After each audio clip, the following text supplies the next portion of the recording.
Up school, it's me again, your national treasurer, Mrs. Yakubu Sulaimon. With me is the class governor of our national general secretary. It's 197 class. They are here to pick their bundles of Ankara. You can see how heavy it is. I cannot even carry it up. Please, other classes should come and buy yours. Oh, your Ankara is your ticket for that 80th anniversary. We hereby encourage our sets, 91, 97 sets, to join this moving train. Come one, come all. Let's celebrate it together. Let's make the 80th anniversary a blast.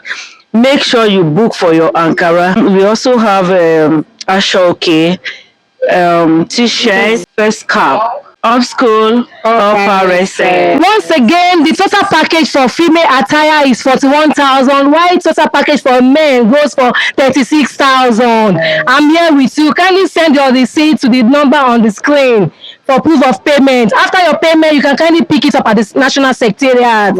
Up school, Up RSS.